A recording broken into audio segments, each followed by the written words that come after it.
사사기 21장. 이스라엘 사람들은 이미 미스바에서 우리 가운데서는 아무도 딸을 베냐민 사람과 결혼시키지 않도록 하자 하고 맹세한 일이 있었다.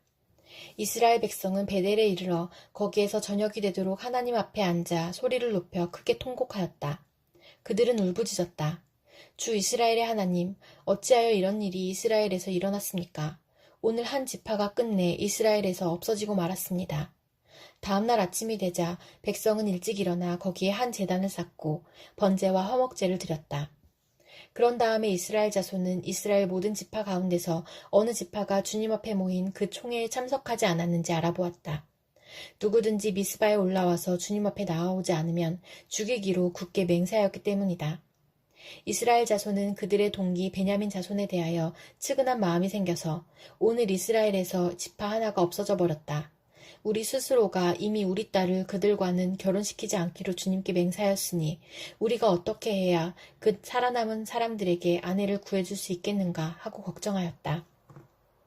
그래서 그들은 이스라엘 지파 가운데 어느 지파가 미스바에 올라오지 않았는지 주님 앞에 나아오지 않았는지를 알아보았다. 그러자 길르앗의 야베스에서는 한 사람도 진으로 오지도 않고 이 총회에도 참석하지 않은 사실이 드러났다. 그들이 백성을 일일이 살펴보니 정말 길르앗의 야베스 주민은 한 사람도 없었다. 그래서 회중은 가장 용감한 군인 12,000명을 그리로 보내면서 명령하였다. 너희는 가서 길르앗의 야베스 주민을 여자나 어린아이 할 것 없이 칼로 쳐서 죽여라. 너희가 할 일은 남자를 모두 죽이고 남자와 동침한 일이 있는 여자도 모조리 죽이는 것이다.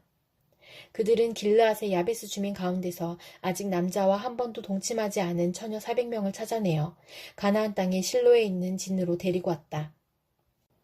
그리고 나서 온 회중은 림몬 바위에 숨어서 사는 베냐민 자손에게 사람을 보내어 그들과 화친을 선언한다는 말을 전하였다. 그때 베냐민 자손이 돌아오니 이스라엘 사람들은 길르앗의 야베스의 여자들 가운데서 살려둔 여자들을 그들과 결혼시켰다. 그러나 여자의 수가 모자랐다. 주님께서 이스라엘 지파들 가운데서 한 지파가 비어 틈이 생기게 하셨으므로 이스라엘 백성은 베냐민 지파가 딱하다는 생각이 들었다. 그때 회중의 장로들이 걱정하였다. 베냐민 지파 가운데서 여자들이 다 죽었으니 이제 우리가 어떻게 하여야 살아남은 남자들에게 아내를 짝지어줄 수 있겠습니까? 그들이 또 말하였다. 베냐민 지파에서 살아남은 남자들에게도 유산이 있어야 이스라엘 가운데서 한 지파가 없어지지 않을 것입니다. 그러나 이미 이스라엘 자손이 자기 딸을 베냐민 사람과 결혼시키는 사람은 누구든지 저주를 받을 것이라고 맹세하였으니 우리는 아무도 우리의 딸들을 그들과 결혼시킬 수 없습니다. 그래서 그들은 한 묘안을 생각해놨다.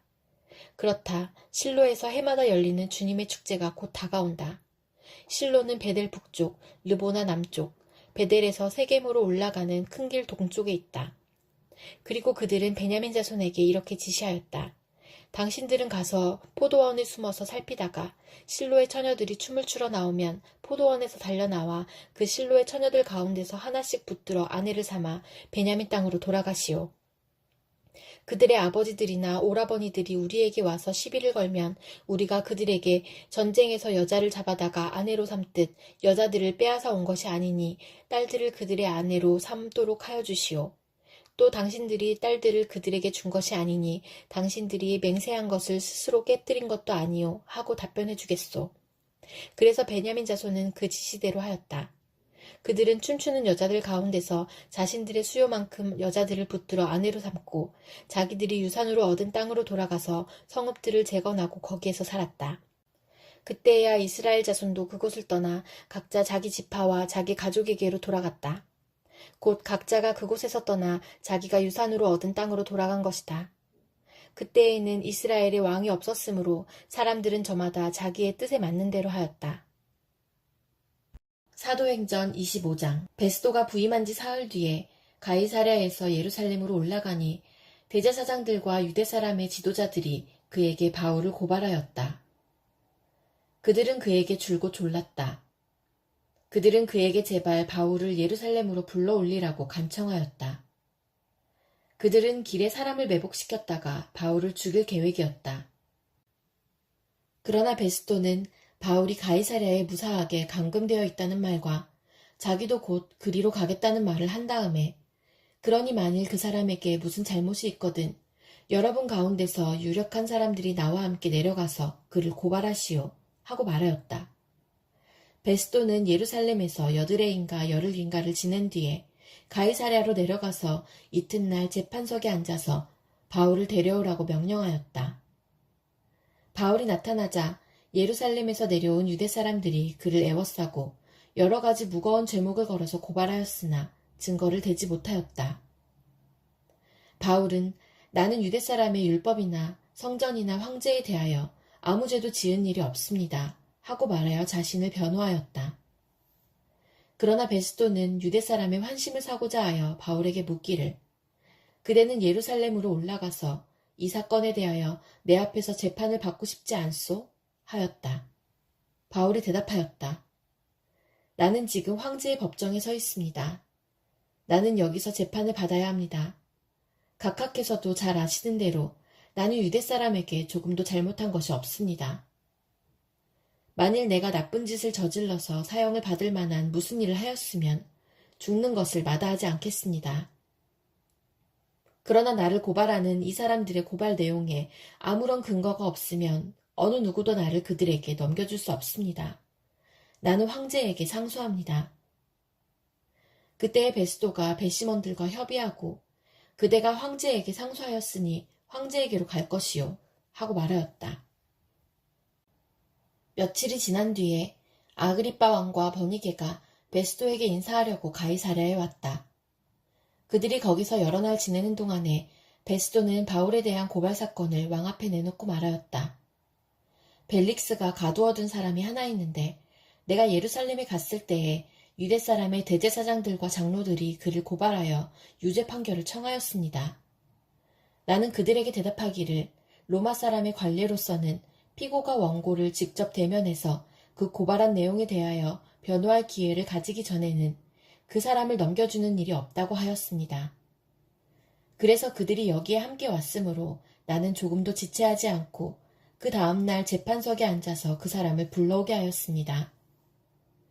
원고들이 일어나서 그를 고발할 죄목을 늘어놓았지만 내가 짐작한 그런 악한 일은 하나도 없었습니다. 그들이 그와 맞서서 싸우는 몇몇 문제점은 자기네의 종교와 또 예수라는 어떤 죽은 이에 관한 일인데 바울은 그가 살아있다고 주장하였습니다. 나는 이 문제를 어떻게 심리해야 할지 몰라서 바울에게 예루살렘으로 가서 이 사건으로 거기서 재판을 받기를 원하는지를 물어보았습니다. 그러나 바울이 황제의 판결을 받도록 그대로 갇혀있게 하여 달라고 호소하므로 내가 그를 황제에게 보낼 때까지 그를 가두어두라고 명령하였습니다. 아그리빠가 베스도에게 말하기를 나도 그 사람의 말을 직접 들어보고 싶습니다 하니 베스도가 내일 그의 말을 들어보십시오 하고 대답하였다. 이튿날 아그리빠와 버니게가 위엄을 갖추고 나와서 고급 장교들과 그 도시의 요인들과 함께 신문 장소로 들어갔다. 그리고 베스도의 명령으로 바울을 끌어냈다. 그때 베스도가 말하였다. 아그리빠 임금님, 그리고 우리와 자리를 같이 하신 여러분, 여러분이 보시는 대로 이 사람은 예루살렘에서나 여기서나 모든 유대 사람이 그를 이 이상 더 살려두어서는 안 된다고 소리치면서 나에게 청원한 사람입니다.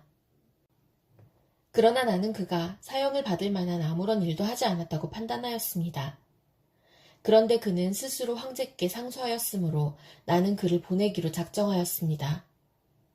나는 그와 관계되어 있는 일을 황제께 써올릴 만한 확실한 자료가 없으므로 여기서 그를 신문해서 내가 써올릴 자료를 얻을까 하는 생각으로 그를 여러분 앞에, 특히 아그리빠 임금님 앞에 끌어다가 세웠습니다.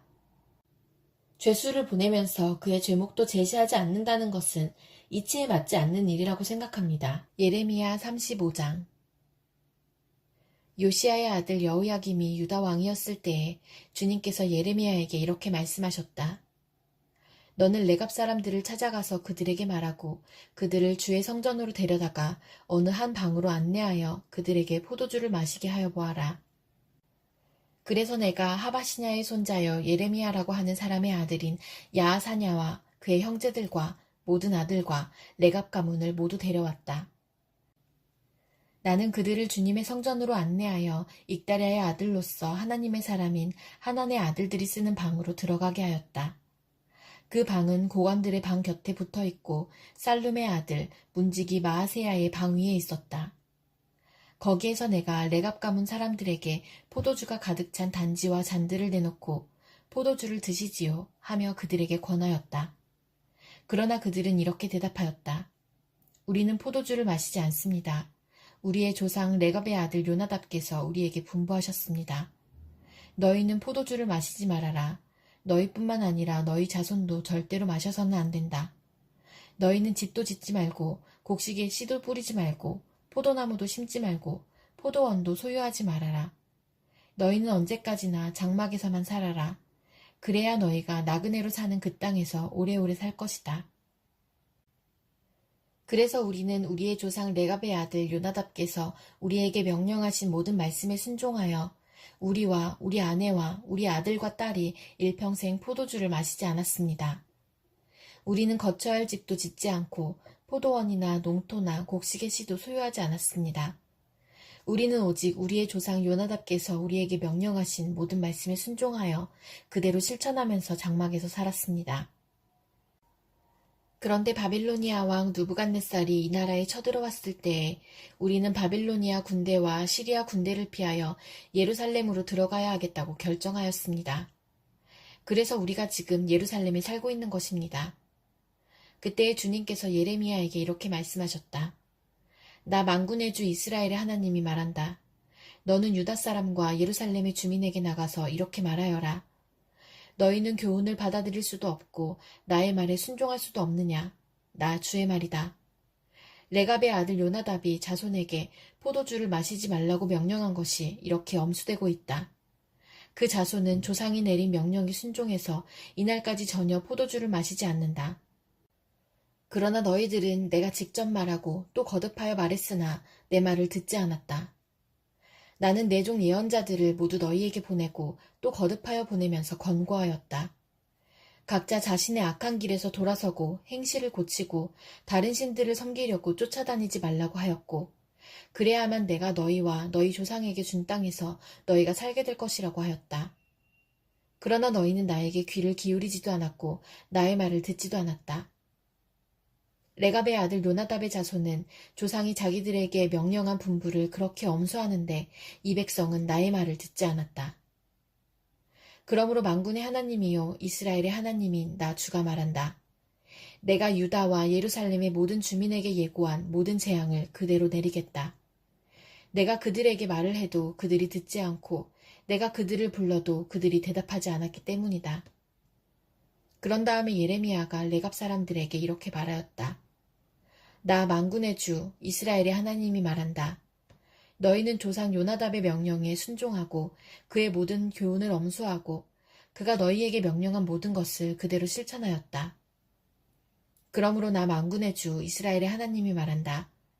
레갑의 아들 요나답의 자손 가운데서 나를 섬길 사람이 영원히 끊어지지 않을 것이다. 시편 7편. 주 나의 하나님, 내가 주님께로 피합니다. 나를 뒤쫓는 모든 사람에게서 나를 구원하여 주시고 건져 주십시오. 그들이 사자처럼 나를 찢어 발기어도 나의 목숨 건져줄 사람이 없을까 두렵습니다. 주 나의 하나님, 내가 만일 이런 일을 저질렀다면 벌을 내려주십시오.